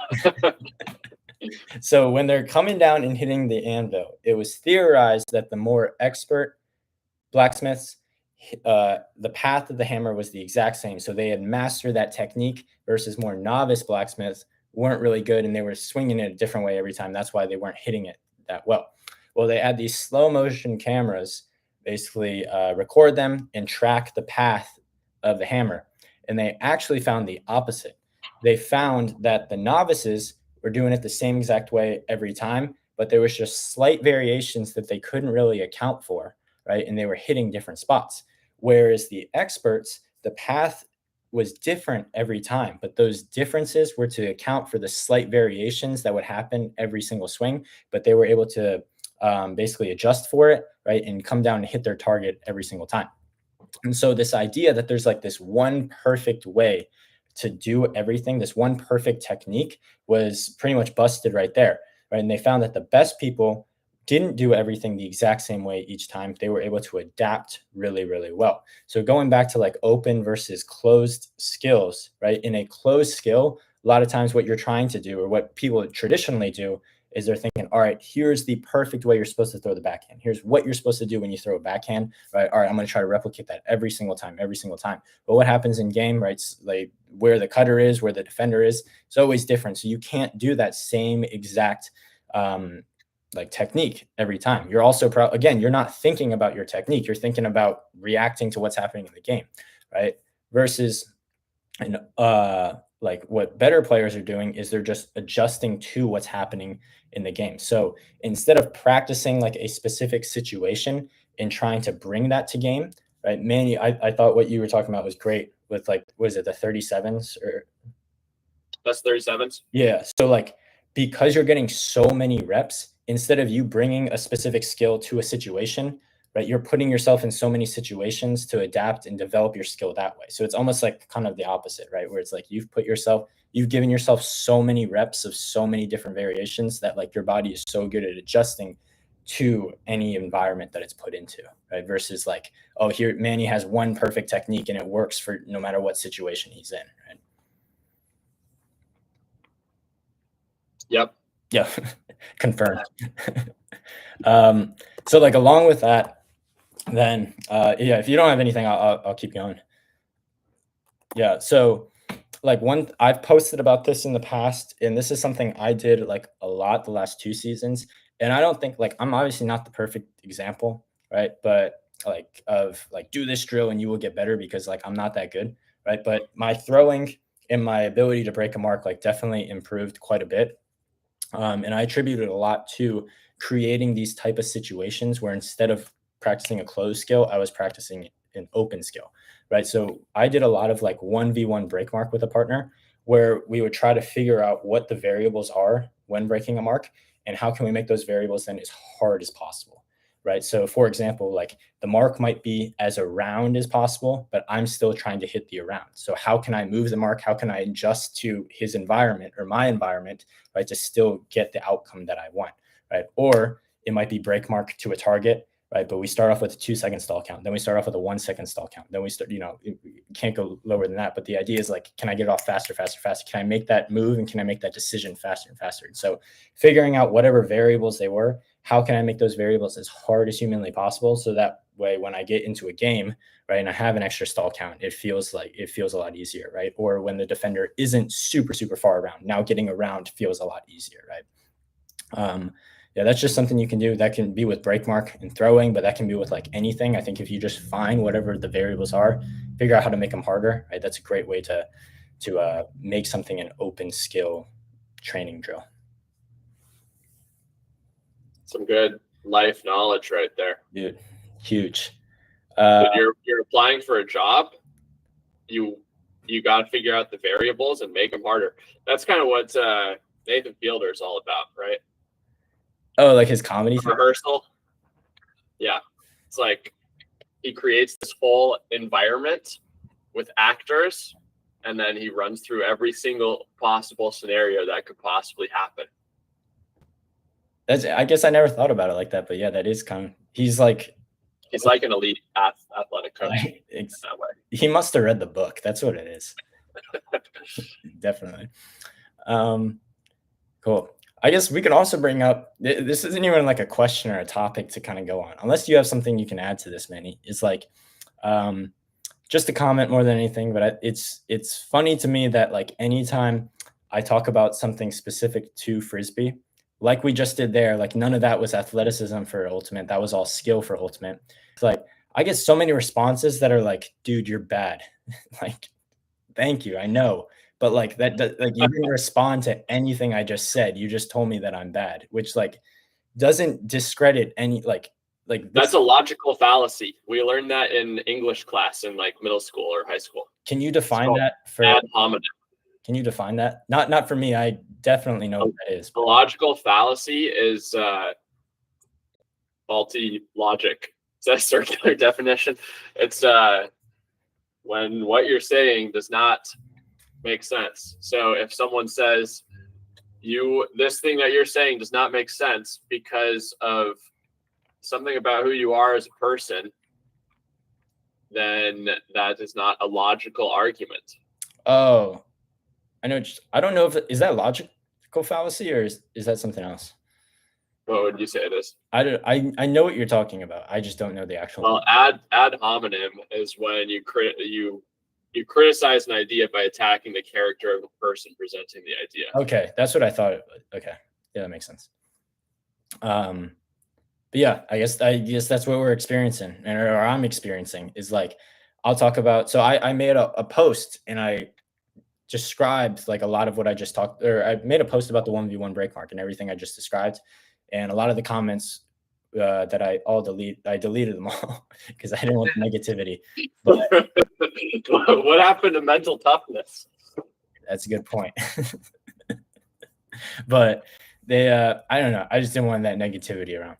But basically, some of the comments were just like, "I've seen you play. You're not good at breaking marks. I don't know why you're talking about this." And it's like didn't actually respond to anything I just said. You're just talking about me being bad, which is fine.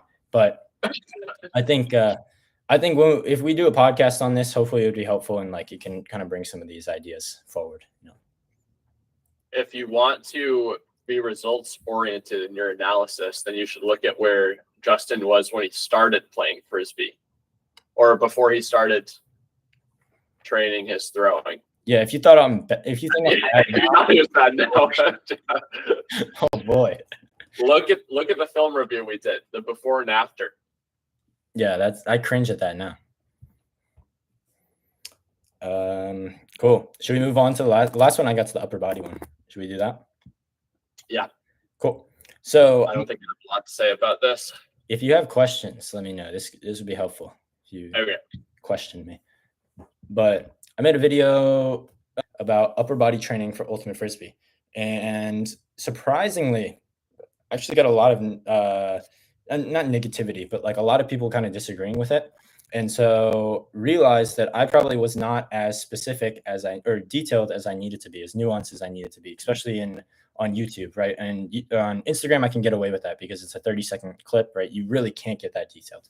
But on YouTube, definitely need to be a lot more specific, like I do with the podcast, right? The podcast, I can just talk like I'm doing now for an hour and get in a lot of detail, but can't really do that on YouTube too much.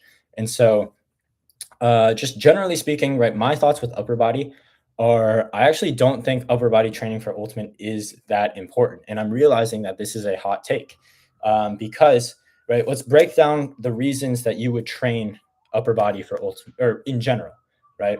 One, if it's to directly improve your sport. So if I'm a shot putter, right, and I'm throwing the shot put ball as far as I can, that is the whole sport. Well, I need to be stronger because more strength equals more force and power behind that ball, right? That is not ultimate, despite what a lot of people think, right? This is probably my hot take is like upper body strength does not correlate to improved throwing, farther throwing distance. If you are weak as piss and like a slight gust of wind would knock you over, then yes, probably upper body training is going to help you, right? But for 99% of people, the lowest hanging fruit and the thing that's going to move the needle the most is not upper body training, right? It's throwing is a skill. It is so technique driven, like it is all technique. So it's more throwing. It's getting more efficient at throwing. That's why if you look at like some of the best throwers, they're like skinny and scrawny, right? And that is like the body type that is optimal for throwing, right? If you see somebody that looks like a tube that's like this narrow, right? Versus like if you look at like a power lifter who's a lot wider, right? The narrow people's bodies are designed for rotation, right? So those are the people that are going to be better at throwing because their bodies are built for rotating, right? And they're getting them stronger in their upper body isn't the thing that's going to make them throw farther, right? It's getting them more optimal at the skill and the technique of throwing. Whereas a power lifter whose body is a lot wider isn't good at rotating, but that's what makes them good at powerlifting, right? If they rotated a lot, then they wouldn't be able to lift a lot of weight, right? They would just be shaking all over the place, right? They're really good because they're wide and they can't rotate. Okay, I can think of people that I've coached who I feel have pretty solid throwing mechanics and can't throw it that far as far as I feel like they should. So if someone does want to work on strength to throw farther, would you say that the rotation exercises are a lot more important than the arm focused ones? Yes. So I would say core training is probably core and lower body training because despite what a lot of people think, a lot of the rotation comes from your hips, right? So if you aren't very efficient at like, or if you can't rotate into your hips, if you don't have good hip mobility, then you just, if your hips don't have the requisite mobility, you physically cannot rotate into them, right? So you have to have the hip mobility. And yes, the core strength is, I think, what's important, not the upper body strength, right? It's not like, oh, my deltoid muscles, my shoulder muscles, and like my pec muscles, if those get stronger, they're going to contribute to farther throwing. Like that's where I think what I think a lot of people get wrong. But my follow up to that too is like, are those youth athletes like high schoolers? Yeah. Right. So that's the other thing is like I was saying, I was kind of making a joke out of it, but like high schoolers are generally going to be just like super weak. And like, no offense to ultimate players, because I'm also an ultimate player, but like high school ultimate players, I can already have an image of like what that person looks like, and they probably haven't lifted before. Right. So like getting them some like general strength right through their upper body, but also through their core and lower body will probably move the needle quite a bit. Cool. So yeah, that's one. Like, let's talk about what are the reasons you would want to train upper body, right? One, it's not really for throw, like to directly make you better at throwing or throw farther, but I just think like generally having some more strength and stability through the shoulder can be good from a health perspective, more than like a performance driving perspective, right? So if you look at like somebody brought this up in the comments, but like if you look at pitchers, baseball pitchers, they do a lot of those like band drills, right? That's not stuff to make them throw faster, right? Or farther. Like that is just to keep like a lot of those small kind of stabilizers in their rotator cuff healthy so they can keep throwing. So upper body training for ultimate, I think, is great from a health perspective. If you can just have generally healthy shoulders, strong and stable shoulders, then you can, you'll be healthier. Like we use our shoulder all the time. It's probably good for it to be strong, stable, and healthy. Yeah. The other thing is, right, most of the time, then if it's not directly for the sport, people are going to train the upper body for being able to handle contact, right? So basketball and American football are the two that come to mind immediately. Where like they are very contact heavy sports, right? You have to move somebody or you have to stop somebody from moving you a lot of times. So being stronger in the upper body is directly for that. Ultimate's a non-contact sport. I mentioned this in the video, but like there's situations, especially at the highest level, where like contact is important, right? And like you're going to see more physicality at the higher levels, right? But it's like I don't need to be able to bench 225 for reps to be able to fight past somebody on an upline, right? Like that's not the reason. I shouldn't really be training that. Like there's better like allocation of resources and time, right, to other things than like getting stronger in the upper body simply to handle contact, right? And a lot of times too, if you're just doing some general upper body training, for health, like that's going to take care of a lot of it, right? Like, as far as like a contact perspective. Also, if you're again doing the core training and the lower body training, right? Lower body training a lot of times is a full body exercise. Like if you have a barbell on your back and you're doing a squat, every single muscle in your body is tensing and bracing, right? So you're still getting a little bit of upper body with that. Just like I would never call a back squat a lower or an upper body exercise, but it's like a full body exercise, and that can help you with handling contact and things for at least what we need in ultimate. And so, yeah, I really think like, and this is another thing that I think ultimate, like going back to ultimate players are bad at distinguishing variables. There's things for performance and there's things for health, right? Like not all lifting is just to get bigger, faster, stronger, right? A lot of lifting is also just for health, right? And when we talk about like injury prevention exercises, everybody just thinks about like mini band walks and like single leg stability on a Bosu ball, right? But like doing a squat and a proper squat, right, is a health exercise because you're getting your body, you're getting good at bending into these deep positions, getting strong down there, being able to handle force and be resilient down there, right? Like that's a very, very important thing.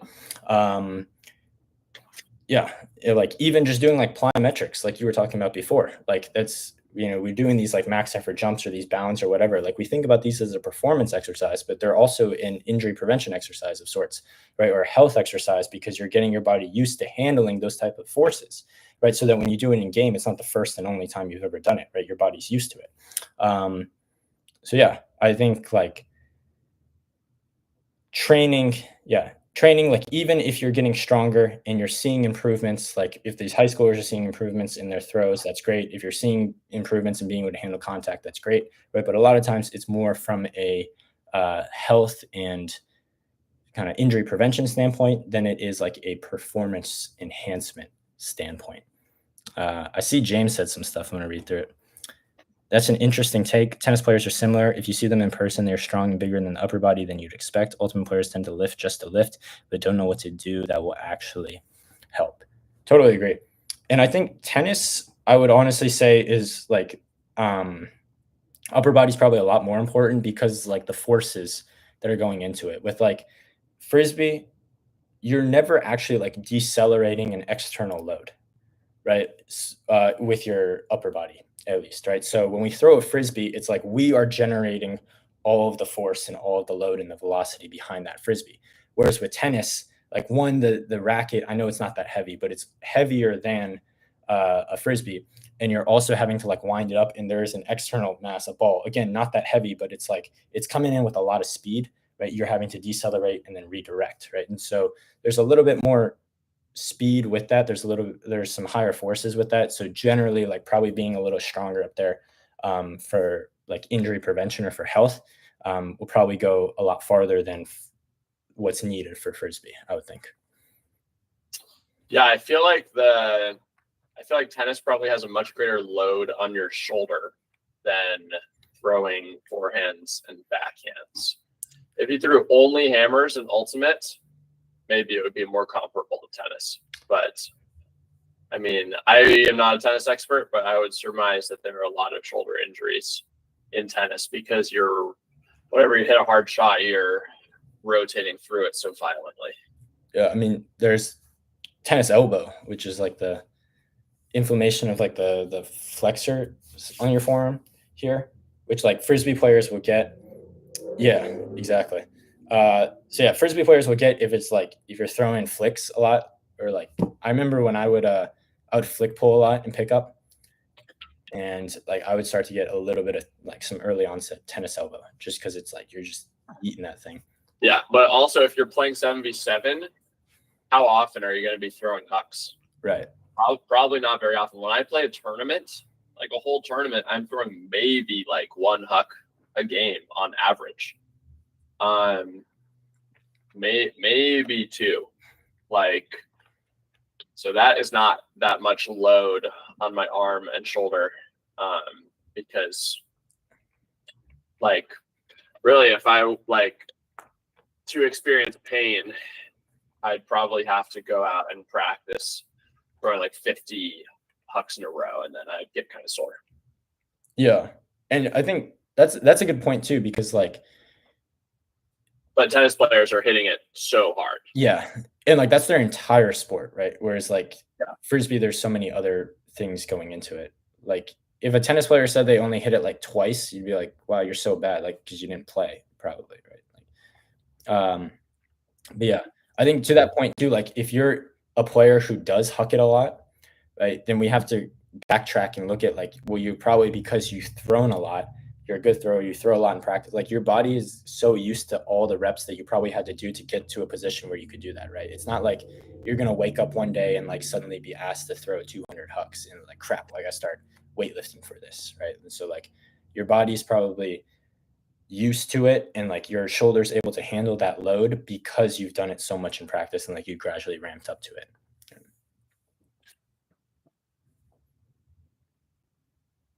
Yeah, James brings up another good point. Didn't think of it that way. I get sore because I practice pulling and throw a lot of hucks in game. And I've seen James practice his pulls and like do his pulls, and like he puts a lot of speed and force behind. Okay, James, I'd be curious, when you practice pulling, what gets sore for you? Because I would anticipate maybe it's not your shoulder if you're pulling backhands. Like, I think when I have practiced a lot of pulling in the past, my back is probably, but like maybe my shoulder some, my shoulder would definitely get really sore if I threw a lot of max effort forehands in a row, but I think pulling would have a greater impact on my back.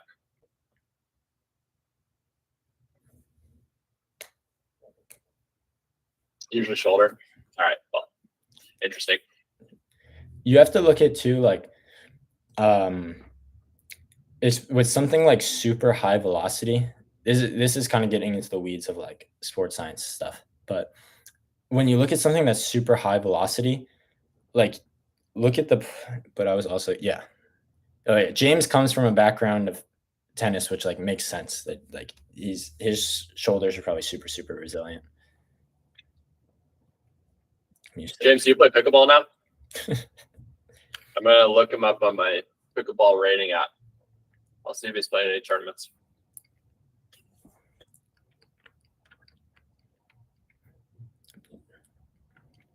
No pickleball for James, he says. It's a bummer. I bet you could be good. I want to see James versus that NFL guy. In pickleball? Yeah, in pickleball. And in Frisbee. I played against a former NFL player in pickleball in a tournament in December. Were they good? Cliff Averill. He was a very good NFL player. Not good at pickleball. So he was playing much higher than his skill level, but his partner was like a literal pro player who was playing lower than his level. So their average skill level was at the level you'd expect for this tournament. But basically, I just hit it. I just like relentlessly attacked Cliff Averill. Like I would just hit it hard at him as much as possible, and he couldn't really handle that. So what I learned from that is like,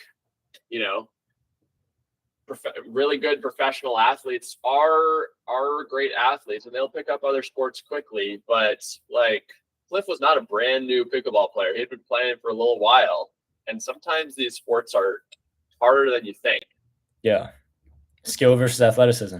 That's why I don't think NFL players would like immediately. Okay, the Lakers would not beat Sockeye with zero training. I'm telling you. I mean, yeah, I would agree. I think a lot of people would say that the Lakers would beat Sockeye immediately. With literally zero training, like we do the game tonight. I think some people would say that. They'd be like, okay, someone just throw it up to LeBron. Okay, you have to throw a catchable throw inbounds for that to work. Yeah, LeBron is going to sky everyone. But also, he is probably not used to reading a Frisbee. That's going to take a little bit of time to learn. You know what I think actually is basketball players wouldn't be that good at, like a team of basketball players wouldn't be that good at Frisbee. I think, a team of basketball centers would be terrible. Correct. But like the guards in the NBA, most of them would probably be phenomenal. Like John Wall. John Wall's, yeah, he's a dog. Or like Westbrook. Mm-hmm. Like those guys. And you think of Chris Paul as not a very athletic NBA player, but how many 6 foot tall players in Ultimate can dunk? It's like really rare. It's true. And so, even someone like Chris Paul would probably be a pretty sick Ultimate player. But I think you do get to a limit of height where it's like, how are you going, like, can Jokic make it through an Ultimate tournament? I think Ultimate is so different as a sport. Obviously, he's playing basketball at such a high level, and the NBA in a different way is obviously extremely difficult on the body. But I think that type of difficulty is much easier for a 7-footer to handle. Like no center in the NBA is just running a ton of sprints all the time. Correct. I don't think. No player.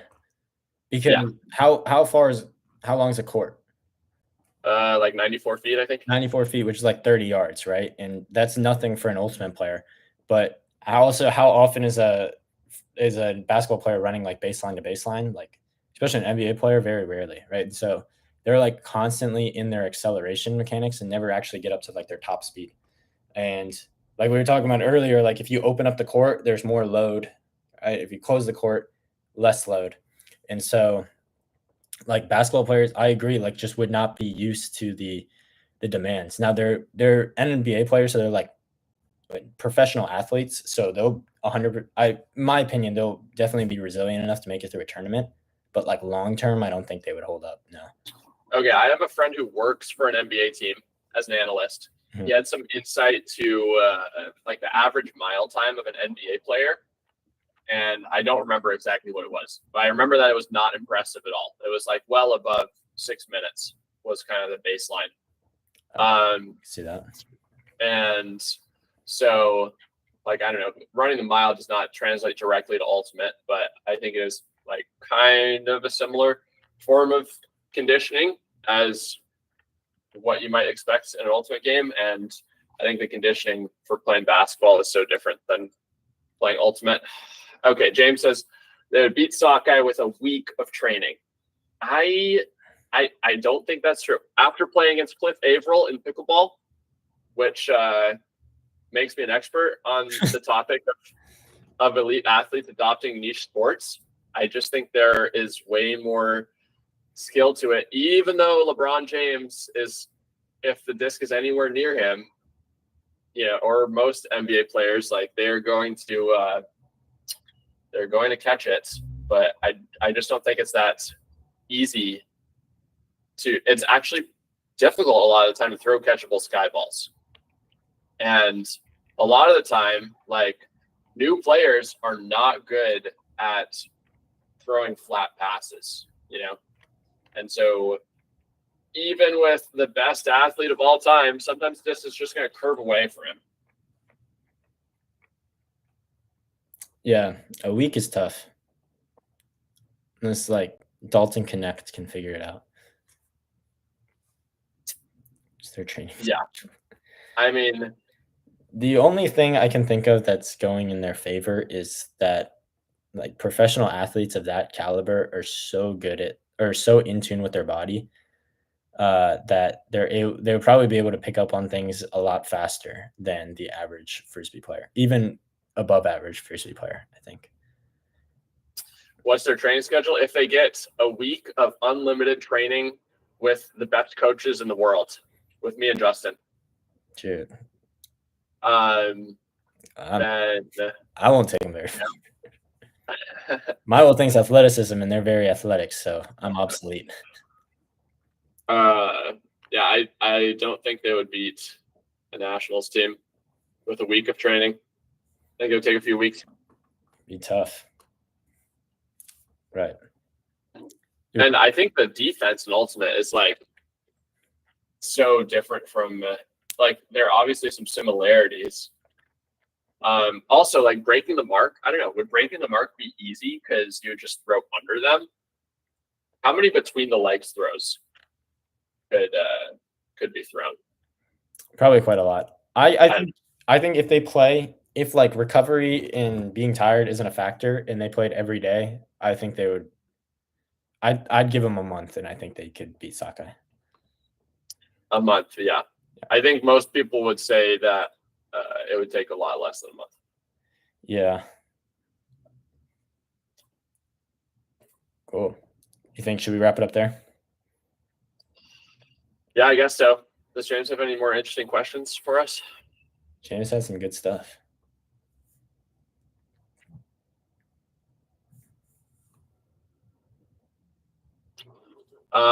Yeah, wow, we've been on here for a long time, almost 2 hours. Yeah, we got through the whole list. James said nope. James, appreciate your participation. It's been fun. Thank you, Eric Dang, for the comments. Yeah, shout out Eric. He's been on the pod. Did you see that one? I still haven't watched that. Go. But I will. Oh, Disc Studio has commented too. Appreciate that. Thank you, Disc Studios. They're apparel brand. Wait, conditioning for tournament. Is that a question?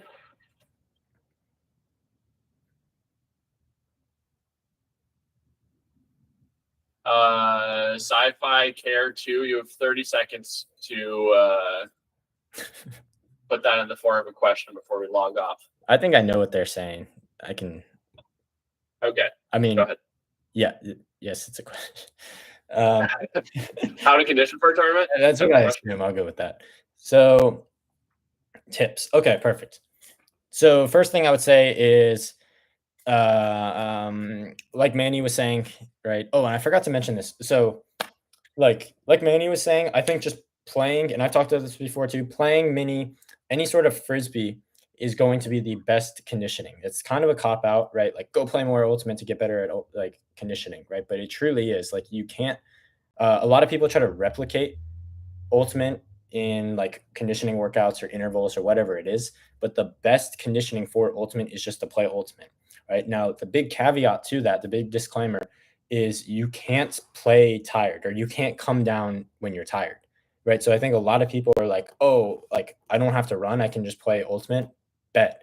And then they'll play, but when they get tired, they don't cut. They play lazy defense, right? So they're just kind of jogging around. And it's not actually a good conditioning workout, right? So make sure you're still pushing yourself hard, right? You're still going at 100%, even when you're tired, like going at 100%. If you have a watch or a heart rate monitor or something where you can see your heart rate, right? Your heart rate should be up there, like 160, 170, 180. B Ultimate put out that video of Marquez Brownlee, and he was wearing his Garmin or whatever during a game. His heart rate's at like 180 the entire time, right? So you got to make sure your heart rate is high to actually get to that conditioning stimulus.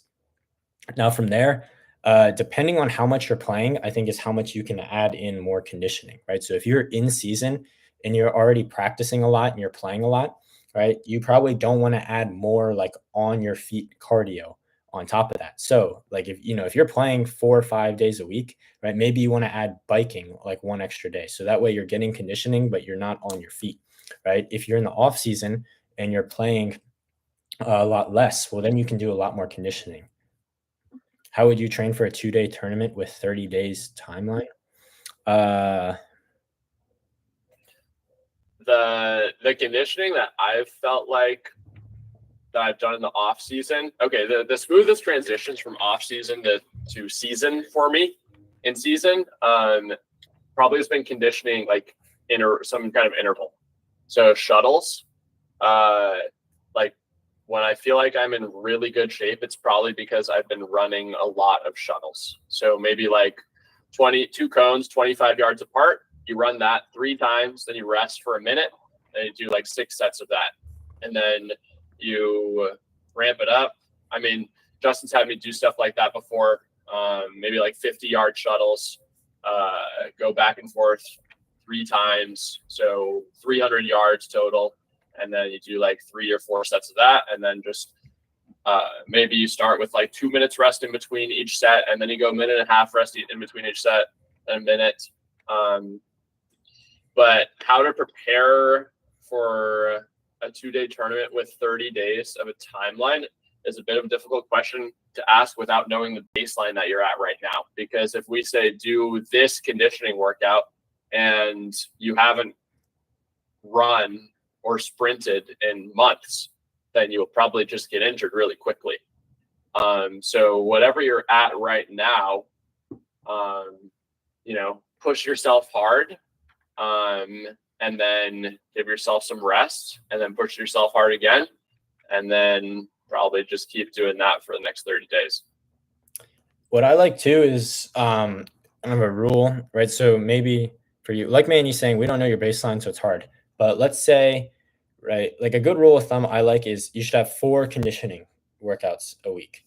Now, how those 4 are made up can be different each week, right? So let's say you're playing pickup twice this week, right? So boom, that takes care of 2 of our conditioning days. So now you have 2 more conditioning days that you have to make up on your own. That can be shuttles, like Manny was just saying. That could be you could go out on a 30-minute run, right? You could do a 30-minute bike, whatever it is. We need 2 more conditioning days. So we get 4 total in that week, right? Now, if there's a week where you play pickup and you practice and you play ultimate 4 days in that week, that's all the conditioning that you need for that week, right? This is very general, right? This might be, if you haven't been working out at all, right, then maybe we just do 3 because we don't want to overdo it, right? If you're already in really good shape, maybe that's 5, right? But whatever it is, right, have that number and make sure you hit that each week, right? Again, it can be playing, it can be your own conditioning workout, shuttles, going on a run, whatever it is, just try to hit that goal each week. That's a lot of conditioning days. Are you worried with 4 or 5? Are you worried that you don't get a rest day after each conditioning workout?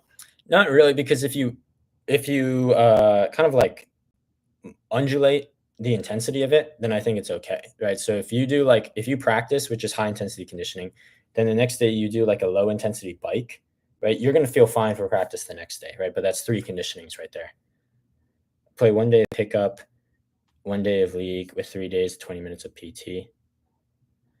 I play 1 day pickup and 1 day of league a week with 3 days, 20 minutes of PT. Yeah, so if you're already playing ultimate twice, then I would add just maybe 2 more conditioning on top of that, right? And that can probably be some of your higher intensity conditionings too, right? Maybe 1 day you're doing the shuttles, like Manny said. So that way, right, pickup, league, and then that high intensity shuttles, like those are 3 pretty high intensity conditioning days. And then you can add 1 more conditioning day on top of that. Then it's maybe like a longer run where it's like hard conditioning, but it's more steady state. It's not like super, super intense, right? So that leaves you with 4 conditionings a week. But again, don't overdo it, right? If you start to feel way too tired, if you start to feel shin splints or anything like that, right, cut down on it. You don't want to go into the tournament like way more beat down than you could be. Daniel, probably last question here. What do you think separates the elite players from good ones? There's so many things that go into this answer. Like, think of every single skill that you have in Ultimate. Throwing, there are a million types of throwing. You can throw hucks, you can throw breaks, resets. Defense, there's so many types of defense. Help defense, tight one-on-one defense, handler defense, cutter defense. Other like offensive cutting, you can be good at catching unders, you can be good at catching deep passes. All the skills in Ultimate, but I guess the thing that separates the elite players from the good players is that they do at least one of those skills really, really well. And if you want to be on a team that goes to nationals, then you have to have a defined role on that team as like a great deep receiver or a great pucker. And then, you're going to have weaknesses in your game as well. You want to avoid deficiencies. So like if you're a great deep receiver, you don't want, you can be not the greatest thrower in the world, but you're probably going to be backs and made to catch unders. So you need to be really consistent at throwing resets. So combine having really defined strengths with not exploitable weaknesses. That's what creates the elite players. Huge. Hopefully that was good, Daniel. Cool. Sweet. Should we leave like 30 more seconds for any more questions? Sure. Yeah. Good luck at regionals, Daniel.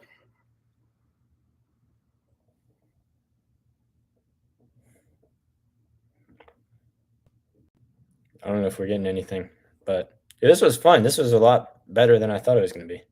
Yeah, this is fun, and so many clippable moments too. So we can make a million shorts out of this. For real, just sift through 2 hours of footage. No, this was great. All right, cool. Looks like we're not getting anything else. For those of you still here, thank you so much for watching and tuning in.